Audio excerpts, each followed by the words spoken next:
Right. Okay. Ta-da. Hello and welcome to the inaugural Monday episode of the Neurodiversity Media Network. Today, I am with the fabulous Biba Atta. We are talking about personal evolution. What's it mean? What's it look like? How you do it? I'm really looking forward to this show, y'all, because I feel like we talk around spiritual topics instead of doing the actual work. And so we are going to be talking about affirmations in this series. Today, we are talking about health and wellness affirmations. And I have to say, Biba, I put on my work dress this morning, and it was a little tight.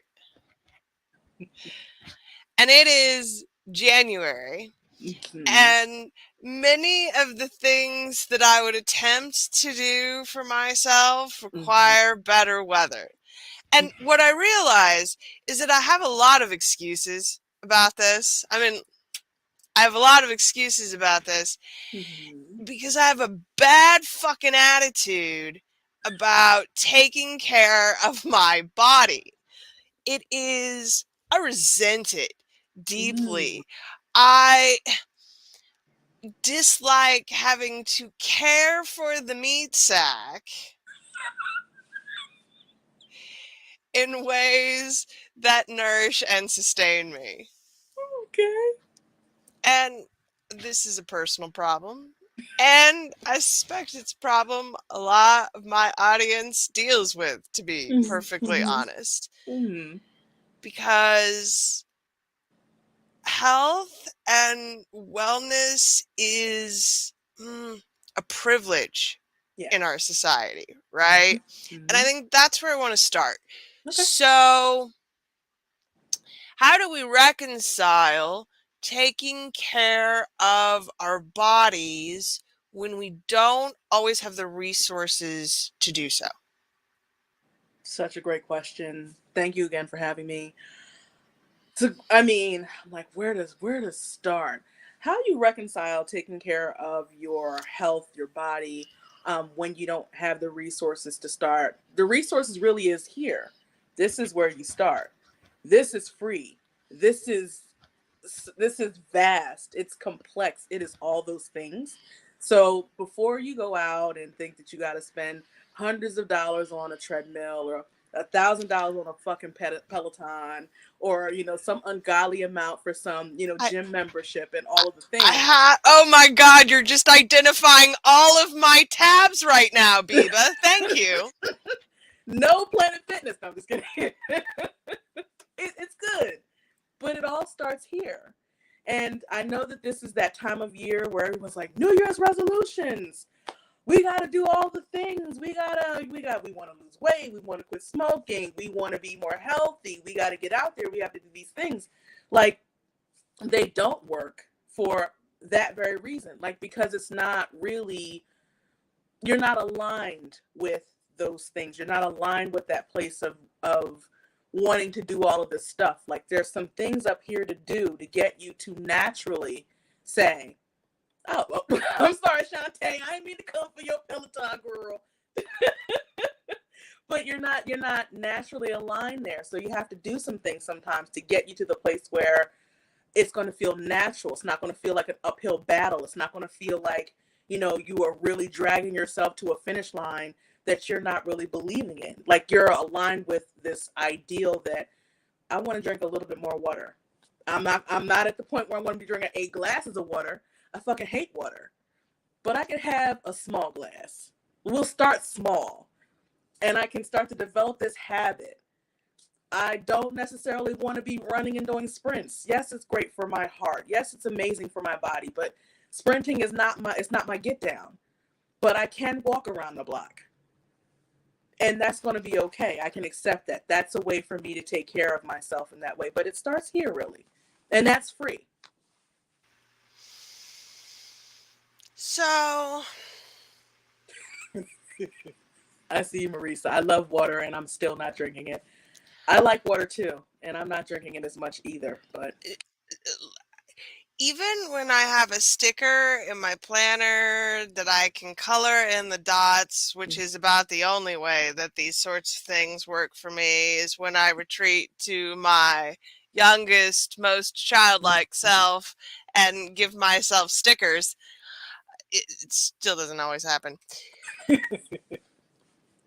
So I am thinking my way to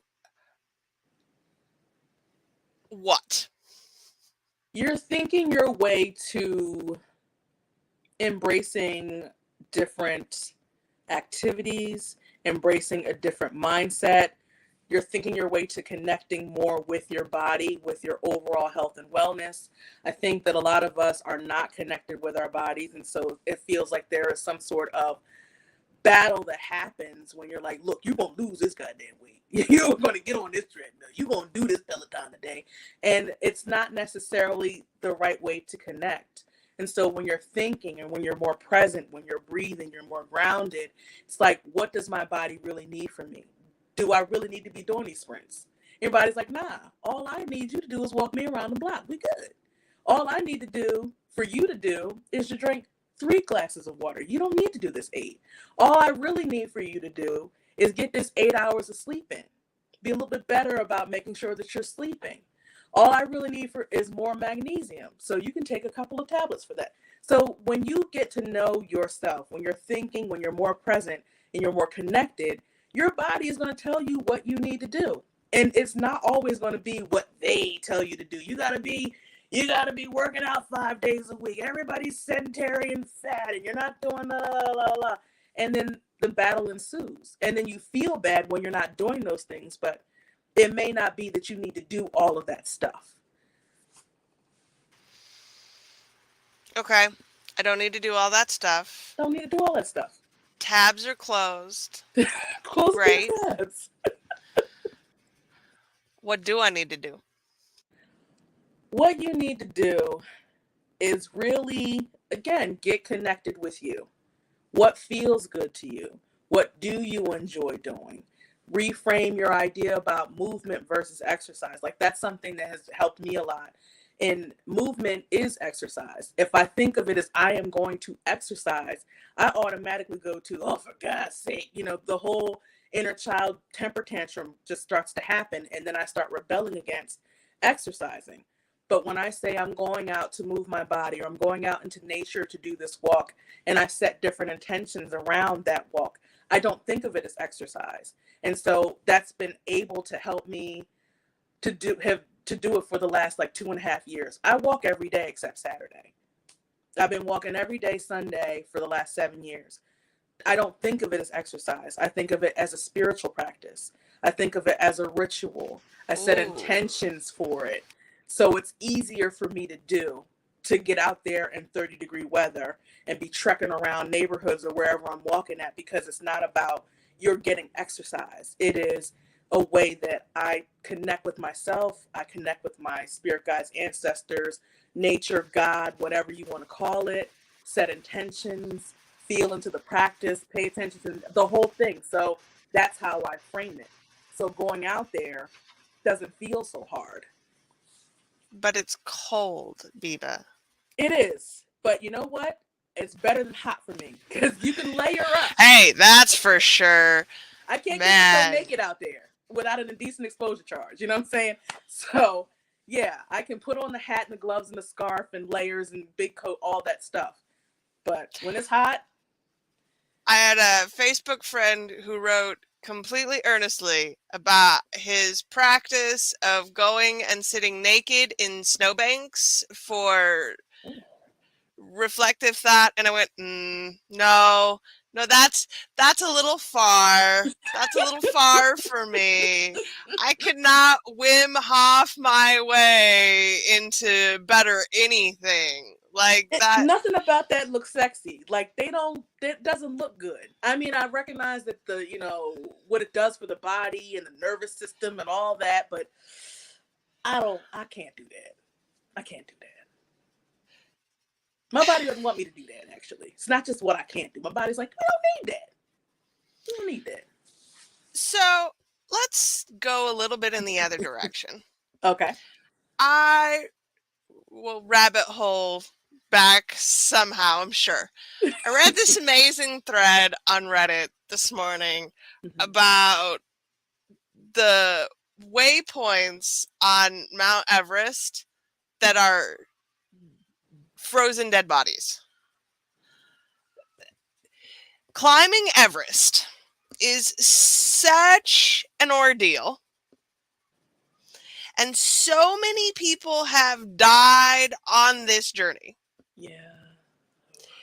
That people use specific bodies as points along the journey. I wish I didn't know this, but I went down this rabbit hole, and now the rest of you have to be subjected to this knowledge as well. Holding us hostage. We'll see how you do, Briar. But the point here is that you can go too far. Yeah. I get in principle why one would want to climb Everest, right? Mm-hmm. The ability to say that you had done something like that is incredible. Mm-hmm. The risks along the way are absolutely worthwhile if that is the type of adventure that you value. Mm-hmm. And I think that the lesson here is that you can, I don't know, affirm your way too much, maybe? Where's the balance? Oh, wow. Such a great question. Where's the balance? I don't know that there needs to be one, honestly. I think that I don't think that we really know all that we're truly capable of as human beings. Like there's studies that are going on that they're still trying to understand all that we can do with our brains, with our minds, with our bodies, and all these things.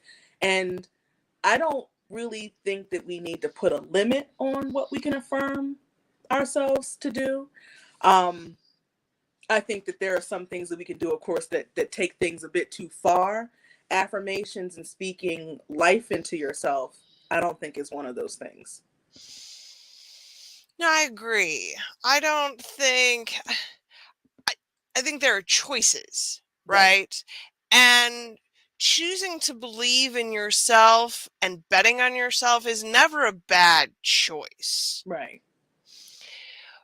I think the issue comes when you refuse to acknowledge your body in this process. Because one of the things that I discovered on this rabbit hole about Mount Everest climbers is that there is a lot of signs along the way that your body is in decline. Like the tallest mountain in the United States, Mount Denali, is in Alaska, and its peak is about where Everest Base Camp is. Oh, wow. Going that high comes with clear physical markers of, no, I can't do this anymore. Mm-hmm. It does. And I think one of the beautiful things about affirmations, that when it's done right, is that it actually helps you tune into those messages from your body. Yeah. Talk me through how we use these skills to listen. Again, another great question. The way that we've been taught to do affirmations is one where it feels a bit more disconnected. Um, it is one in which we are typically just saying this affirmation because we want to believe something different. We want to feel something different. And then we just hope that this practice is working somehow, some way, and that we'll see some results from us getting in the mirror and saying things that we may not truly believe about ourselves, but we're hoping to change the way that we believe ourselves to be more aligned with whatever it is that we're saying. The way that I say affirmations is a bit different. I say affirmations that are in such a way that it affirms you differently and it bypasses your inner critic.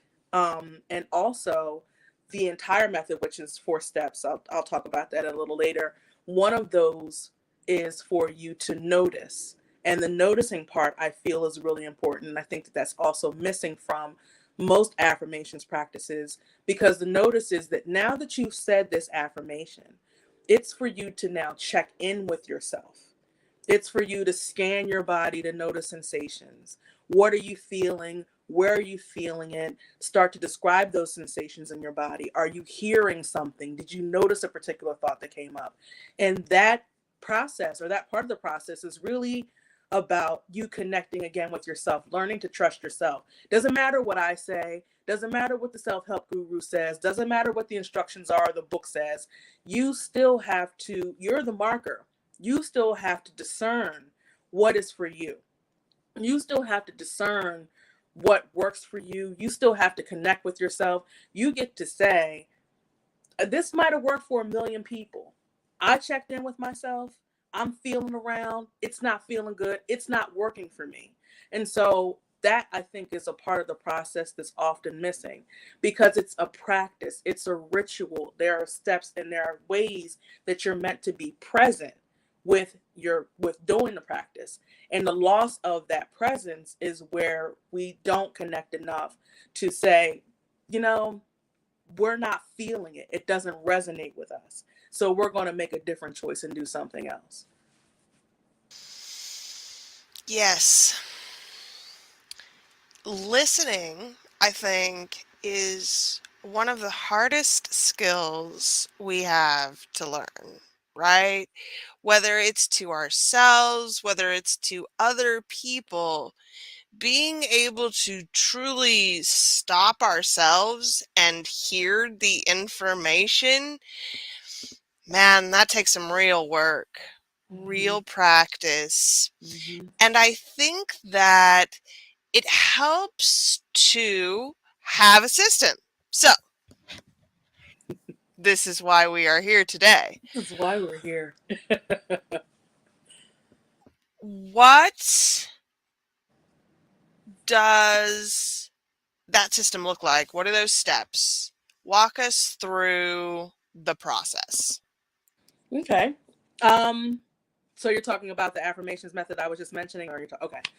The affirmations method that I developed is called the dynamic affirmations method. So damn, because that's cute, I think anyway.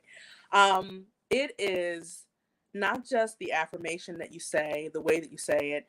It is a 4-step process. It takes 10 minutes. The first part of the process is to center. And the reason why you're being centered is it's just a way for you to get present.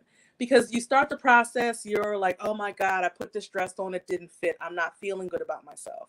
Or I'm worried about this other situation. Or, oh my God, I'm late, the traffic. And you're not real, you're everywhere else but where you're standing in the moment.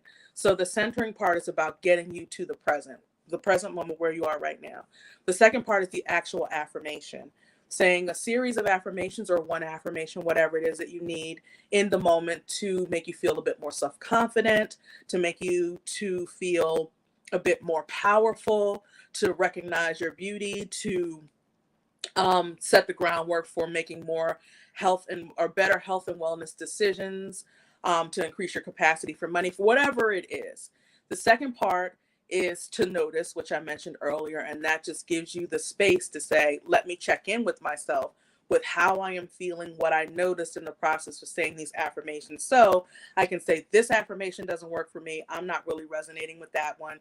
Or I've really noticed that I felt some kind of way when I said this one. This one felt really powerful to me. So I'm going to say that one more often. I'm going to get rid of this one and we're going to move on. And the last part is I do energy healing. I'm an energy healing practitioner. In particular, I use the emotional freedom technique, and some people may know it as tapping. So I have a tapping script, which kind of seals in the energy of the affirmations practice that you just went through. So not only the presence, the positive emotions that you're feeling about the things that you said, or the ways that you affirmed yourself, and just kind of get you going, like from that place, like it's all sealed in. So that's my process. So, obviously, you have a process, Mm-hmm. and we have the ability to obtain this process. Mm-hmm. Go ahead and tell us. We'll drop the link in the comments, but Mm-hmm. give it to us. Sure. So you can find the dynamic affirmations. There are actually 5 workbooks. So there's one for health and wellness, one for money, one for self-love and beauty, another one for work life, and there's personal power is the 5th one. I have a Gumroad store, and that's where they can be found. And I'm trying to remember the link. I think it's gumroad.com/Ms. Biba, but I'm going to double check that and get that back to you. We're gonna have to get you a pretty link, my friend. I know. I'm sure Marisa has already yelled at you about this at least Yes, she once. So, has many so, times. Don't so tell it's her. fine. It's fine. I wanna wrap, like, what does it look like when we are regularly affirming? Like, I think some of this is very easy for people to buy a workbook, read some practices, and Mhm. go, okay, that's great. I've done this thing now. I can check this box off on my self development checklist, and I don't need to worry about this thing anymore. How often do you do this practice? What does it look like in terms of your routine? How often are we doing this? It depends on you. I mean, there are some people who decide that, oh, affirmations is my daily ritual. I got to do these every day in order to get my foot out of the door and hold my head up high. For me, I don't do them every day. I'll do them just when I'm feeling sometimes when I'm feeling a certain kind of way, when I'm noticing that my energy is kind of low. So I'll just start to say some things, just throw together some affirmations that will help me to feel better. I might say them if I have something that I'm getting ready to do where I'm just like, oh, I need a little boost of confidence or something like that. So it might be like I'm coming on a podcast to have a conversation with a bunch of folks, or something like that. So it really depends. I think for some people, doing it consistently, whatever consistency looks like to you. I think that the word consistency or consistent looks like to most people like gotta do it every day. But that's not Mhm. what that means. It means that there is a regular day or time that you do it. It doesn't have to be every day, it doesn't have to be every other day. It could be once a week. It all really depends on what you need. I think one of the key things here is to talk about the practice as a practice, Mm-hmm. which means you do it regularly with a beginner's mind, and you attempt to incorporate it as often as you can, not Mm-hmm. necessarily ritualizing it every day, Mm-hmm. which I think can be difficult for people to work with. Yeah. Yeah, especially when it's not something that you normally do. And I think that, getting back to earlier in the conversation when we were talking about like New Year's resolutions, the problem with them is that normally we're creating these resolutions of things that we don't normally do. We might have done it like a million years ago. We don't do it anymore. And now we've gone from I normally am asleep at this time in the morning to I'm getting up at 4 and 5 o'clock to get in my car to go to the gym every day, which that's quite a leap. So when we're talking about these affirmations, if it's not something that you do every day, you don't necessarily have a practice where you're standing in the mirror or you're going outside and you're talking to yourself, then making it so that you can incorporate it once a week, every other day, on the weekends, in the morning, or something that makes it easy for you to integrate into your life and so that you can continue to do it is what's important. Got to be realistic. And that's true for both the affirmation practice and the health and wellness practices. Yeah. I think that so many of us really get stuck with the all or nothing mentality of it. Mhm.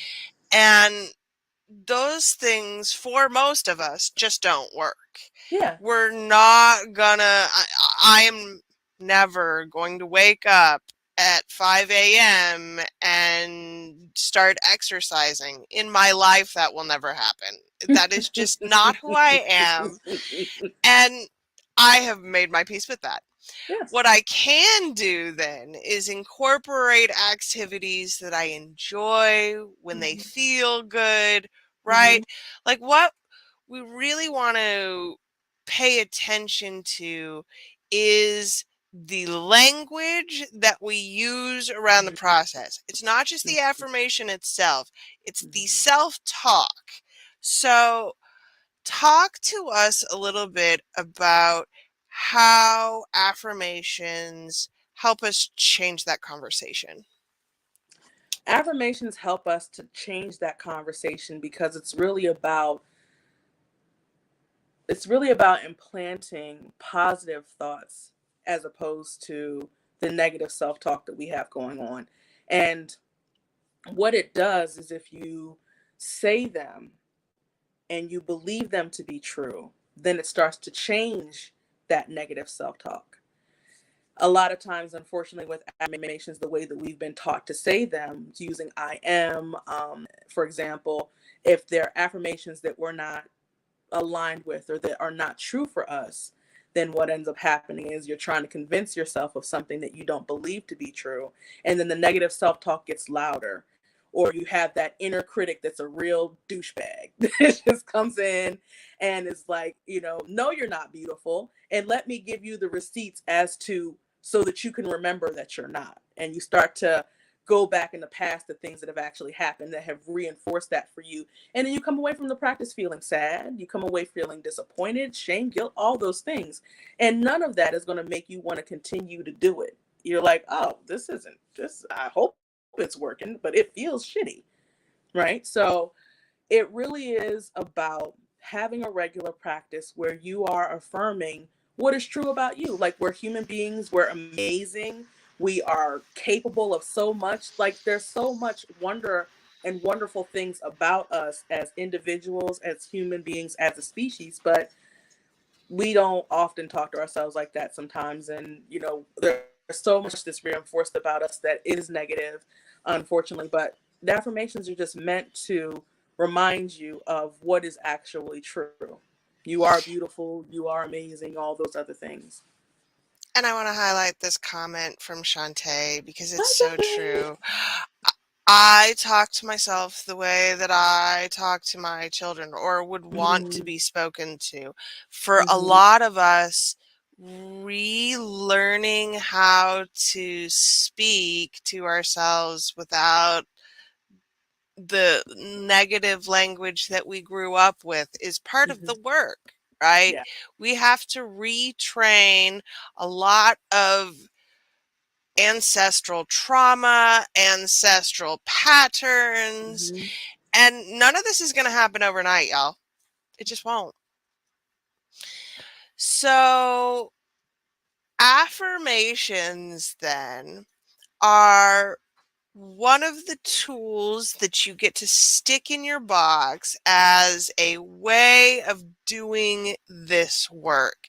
And Mhm. I love Biba's work and I love her method. And I think that it is especially helpful to have a guide when it's hard for you and you're stuck. Like, this is the way to do it. Let somebody else who's been there before you hold your hand and take you through. Mhm. Okay.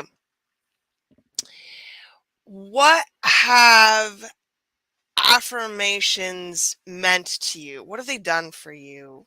Like, what's the glowing success story here at the end of the affirmation journey, Biba? Do you see me? No, I'm just kidding. Oh goodness, the glowing success story of affirmations for me really have has been an increase in my confidence. That's like the biggest thing that I can say. Like when I first started with affirmations, it was so long ago, like when The Secret came out and everybody's like, "Law of attraction, woo!" A whole party. So I was reading books about it and I was trying it out and I was hoping it was working. I'm staying in the mirror saying these things to myself, and some of the time like it resonated and a lot of the time it didn't. And coming across it differently at this go around after I've done, so much work, but it really is something that it's just bolstered my self-esteem and my confidence in such a way that I can really um that I'm really grateful for, because I know where I started. I know what my childhood was like. I know how I was when I was a teenager. I've always been big. So growing up in the 80s and the 90s, where like my body type is completely different than most people around, it's not accepted. Lane Bryant's the only place I could buy clothes. And so I looked like a little lawyer, with padded shoulders and the suits and things. And I'm like, Oh, oh, I this doesn't. remember the shoulder pads. They were, This man, they were not my friend. No, Mm-mm. no. It's like everybody in high school was wearing this cute stuff, and I look like, Melanie Griffith in Working Girl. Like, I shouldn't so laugh, but that is exactly what I felt like. Like, oh, yes, the yes. shoulder pads were not it, but they had them in everything, and everything was so square and so big, and so I grew up feeling like I wasn't beautiful. I grew up feeling like I wasn't valuable, and then when you feel that way about yourself, you make decisions from that place. You see things from that place, and I've had to do so much to get to the point now where I have boundaries. I discern better. I'm intuitive. I listen to myself more. I trust myself in ways that I haven't.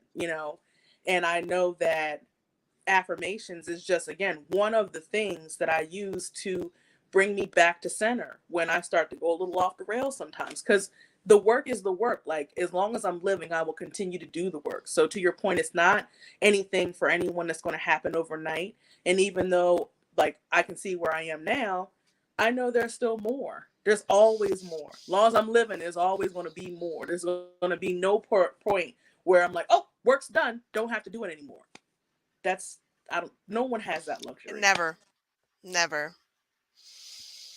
All Yeah. right, my friend. Now let's dive in with the shoulder pads. Right? Yes. Yes. Yes. We were too young for those. We were way too young for those. But I think that what's key here is the internal work reflecting the external work, right? And Mm-hmm. that's what happens here and what makes it actually work for you. That Right. we're making our internal landscape we're making it over before we're making over the external landscape.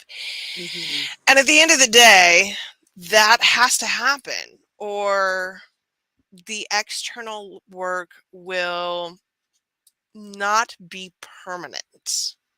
Yeah. Yeah. Okay, so we will find and drop a link for you. I'd like to leave us with final thoughts. What about affirmations for health and wellness have been most important for you? Affirmations for health and wellness. Let's see, what has been most important? Most important is that is the belief in what's possible. It is the acceptance. I think that's probably the biggest thing that they've helped me to do. Like when you're a certain size or a certain way, or you look different and so on and so forth, or you don't do the same things as everybody does, then you see other people and you want it. And then what you have is not good enough. And when you don't feel like it's good enough, there are things that you end up doing to compensate for that, which take up a lot of time, a lot of energy, a lot of space in your life. It's just, it's taxing, it's exhausting, it's stressful. We can go down the road. But health and wellness affirmations for me have really helped me to be more accepting of myself. I'm not fighting against what is, because what is what is. You know, I'm not fighting against what is shifting and changing about my body as I'm getting older, because it is. And I don't need to spend time wasting time toiling about what it used to be, what I wished it was, all these other things, because I have other things to focus on. So that's probably been like the biggest thing for me, the acceptance, really, honestly. And I think it just develops and grows from there, right? Mm-hmm. It starts with acceptance, and then we get to move on into bigger and better things. Yes, we do. So, next time, what are we talking about? Next time, we are talking about personal power. So that's more Mmm, about the confidence, your solar plexus, your power center, all that juicy stuff. Amy Cuddy's power poses. Yeah. Oh, yeah. They work, though. They do work. They do work. They do work. Yeah. Yeah. All right, y'all. Thank you so much for being here. Thank you for joining us. I will have links everywhere. You can find us at neurodiversitymedianetwork.com. You can subscribe to our members only podcasts. Very excited about it. And we will see you back here with us in 2 weeks to talk about personal power. It's going to be great. I'm very excited. Thank y'all so much for being here. Have an amazing day. Thank you. Bye.